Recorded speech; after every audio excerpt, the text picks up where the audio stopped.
Pregnancy is hard. Pregnancy is hard.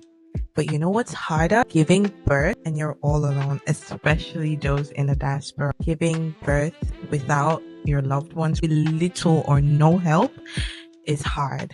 The emotion, the fatigue, everything. I think we don't talk about this enough. The past generation that sort of made it like this taboo, like it's something you should wear as a badge of honor as a woman who has gone through labor, and you shouldn't talk about the pain. You shouldn't talk about how difficult it is.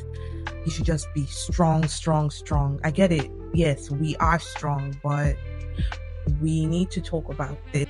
I realized that every time someone wants to know about my birth story and everything, I'm actually so excited to talk about it, because when I talk about it, it feels less traumatic. It's sort of like therapy. I think we should ask these questions more. If you have a new mom, a friend of yours, just ask them, how was pregnancy? How was childbirth? Do you want to talk about it? From my own experience, I felt like I didn't want to burden anyone with what I was going through. Like, I got myself in this, so I have to deal with it on my own. I did talk to a few friends, but it wasn't so, like, no one asked. Do you understand? But here is my birth story, and I never get sick and tired of talking about it. I didn't even realize how much I enjoy talking. Okay, let's start all the way from the beginning of the pregnancy, because any pregnant woman out there, trust me, babe, just sitting down and doing nothing is a lot. You are making a human being. You are literally creating. They are sucking your blood, everything that comes into your system, even the ones that are not coming, even the ones you're not taking in, the baby's taking from you. So everything you're going through, all the stress that you feel, all the breathlessness, everything, you're doing a hard work. In fact, probably the hardest work ever. I had a very traumatic pregnancy. The first 4 months was terrible. I couldn't get anything down. I couldn't eat anything. I had what was called HG, hyperemesis. I'll write it down in the caption or something. I still can't pronounce it. Mine wasn't so intense compared to a lot of people that I hate. They have it all through pregnancy, but mine wasn't all through, thank God. Mine was like basically the first trimester and a little of the second trimester. I couldn't do anything. I had to shut down my business for a while, for like 5 months. I was so cranky, always throwing up. If I breathe, I throw up. If I sneeze, I throw up. If I eat, I throw up. If I smell, I throw up. I was always in the room. Mine wasn't even house arrest, it was room arrest. Like, if I smell the air, I am throwing up. Everything was irritating me. This was back in Nigeria, because I did most of my pregnancy. I went through most of my pregnancy in Nigeria while sitting up. That was how I could sleep. And then you're always so tired, you want to sleep, but you can't even get a decent sleep, because when you even try to lie down, oh my goodness, the food that you ate or you tried to eat, the little you actually tried to eat, will still be hanging here for like 5 hours, and then before you know, you need to eat another one, and the one that you ate before has not even digested. Like, which type of life is this one? I was like, is this how pregnancy is? I know how many times I asked my mom, I was like, Mommy, is this how your own was? She was like, no. And then I go to the doctor, and all the doctor is saying is, oh, you're right, it's normal. It's not normal. It's not normal. I'm sick. I think I remember when he was always saying, once you get to 12 weeks, you should be fine. You need to see the way I was counting down to 12 weeks. I was counting down. This 12 weeks did not come. This 12 weeks was so far. I was like, what is going on? 12 weeks came. You see? It was worse. It was like the peak of everything. I did have a few days break. Maybe like 1 or 2 days break where I'm not feeling so terrible. And then I'm able to go for a walk, just come outside. I think that's one of the reasons why I got scared to get pregnant again. And then at 7 months, I came down to Australia. Yeah, I did pregnancy without my husband for like 7 months. But in a way, it was good, because I did have family around. So I did have people that helped me. Now that I'm here, I'm like, imagine if I didn't have those people, I would still be sick and be doing everything by myself. God does know what he's doing, to be honest. You will thank him later when you find out there are a lot of things that he helped you with that you didn't even know. And then let's get to childbirth. Did you hear the shout? Hey, I'm a baby girl. I like the soft life. I don't like pain. I don't like the scale of 1 to 10. My pain tolerance is 0.5. So imagine someone that doesn't like pain going through labor. Oh my goodness. It started on Friday, 3 a.m. I woke up to this very annoying, it was muzzle pull at my right side. It just wouldn't go away. I think even after the birth, it took a while for that to heal because I don't know if I had like a broken. I don't know what happened there, but something was broken. I know something was broken, and then it started. The contractions. Normally they would say contractions will come 30 minutes and then it will keep progressing. But mine, I don't know why, my own was coming like every 5 minutes and it was coming pretty quickly. I'm like, is this how it's supposed to be? I thought it was supposed to be like 1 hour and then you face another one in the 1 hour and then it will be reducing to 45. Mine wasn't going that way. Mine was just all over the place. It was like 5 minutes and then 7. It was too close that I was in pain. I was so exhausted. I had to go to the hospital that same Friday. And you know the worst thing? When you go to the hospital, they tell you, you've not even gotten anywhere. They'll not send you back home. That is only when you get to 4 centimeters dilated that you will now be admitted. We went back. I tried all the exercises at home. I tried walking. I tried dancing. And then Saturday, it was getting bad. I was already so exhausted. From Friday to Saturday, they said I had already only gotten to 2 cm. Imagine. After all that work, nah. And then I had to be put on morphine because I was already so exhausted. I had to sleep.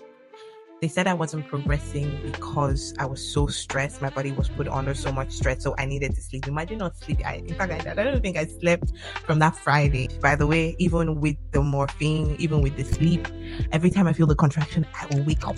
That is how painful it is. That is how painful the contraction pain is. Eventually, a nurse helped me so I could get to 4 cm, maybe open it up, and oh gosh, that was painful. Anyways, they finally got me admitted. Because I was already in labor for too long, she said she was going to help me break my water. And they break your water, there's this thing that just goes off in your head. The pain after that, I did not even know where I was anymore. The pain was excruciating. Like, it was so painful that I didn't even know where I was. All I know was I was going through pain. And then I tried to stand and it felt like everything was coming down. I couldn't stand. All the positions I practiced that I was going to use to give birth, I was going to be on all fours. I couldn't move. They asked me if I wanted to use the bathroom. I said, no, I'm not. The bathroom is too far because I had the gas. My husband was now telling me he will help me. I said, no. You put your break. I said, see, you will look for a bottle. I will pee in it. I'm not moving here. If they cannot move the gas with me while I'm going to the bathroom, I'm not moving. Because it was the gas that was making it even bearable for me. I was like, nah, I'm not moving. He was like, you cannot bring. I said, no. The way I shouted, I said, don't tell me that. I remember that shout because the thing was from inside my tummy. I'm like, at that point, you don't want to hear no when you want something because the pain is maddening. I cannot explain labor pain. I remember it a little bit, but when you are there, when you are in that moment, trust me, you will not be able. I saw the back of my head. At that point, I was just going, a lot of things were going through my mind. I'm like, is this what people go through when they're giving birth to 10, 12? How are you guys doing this? I've been seeing all the same pain we're going through because I'm fighting for my life here. It will come. I shook the bed rails. Before my baby came out, I think that is part of the things that was really traumatic for me. When she had crowned, her head was already partially out. My contractions ceased completely. At that point, the devil was trying. Oh, he tried. But God still had the final say because greater is he that is in me than he that is in the world. You are not going to make this point where I'm about to celebrate be a point of mourning for me. I just thank God, because it would have been something else. Because at that point, your baby has crowned. The CS is not possible anymore. Your baby is already halfway, and it's also risky for the child. Like, baby is stuck in that birth canal. I had to push without my contractions, which was hard. I had to get a tear, an episiotomy. Yes. You're going through pain, and then they're adding another. Oh, but then I think I had already torn myself a little bit because of the contractions and how contractions feel like. It's like your body wants to push and you have to hold it from pushing till they tell you you're at 10C. I almost got an epidural. Doctor came in and wanted to give me the epidural. I was like, nah, I'm good, because I heard stories. I had a couple of people around me that had epidurals, and they went ahead and told me not to get it. If you can, do not get it. But at that point, your head, when the pain is so much, which I would not tell anybody not to get it. If you can bear the pain, then please do, because from the stories that you hear, not getting it is better for you. Some people might not have side effects later on in the future, the lucky ones, but if you can, try not to get it. I almost got it, I won't lie. When the doctor came, I was like, I don't need it, because the gas was helping me. I think a few minutes after he left, I progressed, and then the pain started getting stronger. The gas was no longer numbing the pain anymore. I was like, I think I need that. Now, I was holding my husband tightly. I was doing a whole lot of things. I was screaming. You see all those people that are going through labor, and who are you guys? Who are you? What are you? Where are you from? Because you are not from this world. You cannot tell me you're from this world, because how are you going through pain? How are you doing this? What is that? I wish I did. Oh my God. My pain tolerance is very minute. If I get a scratch now, I'm going to cry. And then thankfully, my baby came out, and then the devil tried again. When my baby came out, she wasn't talking. She wasn't crying. She didn't make any sound. I was just looking at her. I was asking, why is she not crying? What's going on? What are they doing? I was just asking my husband. He was like, she's fine. Oh, thank you, Lord. Yeah, if you see that man, tell him thank you for me. He's a sweetheart. He's my strength, to be honest. He was there, and that's something I really wish for anybody that's giving birth, for you not to be alone, for your person to be there with you, because it really does help. It makes you feel safe. Thankfully, again, by His grace, my baby cried, and then I calmed down, and then they brought her to me. That moment when you hold your baby in your arms, that feeling out of this world, the amount of joy, you forget everything that you literally forget. You're feeling some throbbings here and there, but at that point, you are in another world, just you and that little one that you've been talking to, the little one you've been praying for, that has been kicking you. And I feel like maybe all these people that give birth to 12 children, 6 children, that is the reason. Just that feeling alone. I feel like that feeling alone is what makes them go through all that process again. It's a really rewarding feeling. It's so beautiful. It's so beautiful. I pray that every woman that wants to experience this, I pray that God will give you yours when you want it, because it's what every woman dreams of. Having, okay, maybe not every woman, let me not speak for everyone, but most women dream of that. And for those that want it, I pray that the Lord gives you that, because it is indeed a beautiful feeling. It's painful, but it's beautiful. It's a beautiful kind of pain. The amount of joy that you feel at that moment, it's worth it. It is worth it. But it's still painful. Because after that, they're stitching you up. They're doing a whole lot of things. Absolutely. Definitely. Yes, it is.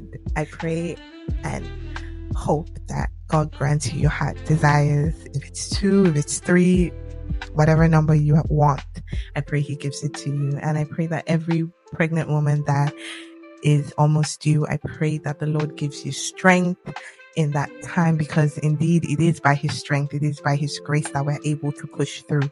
It's not easy, because that amount of pain is not something anyone, in fact, men can't do it.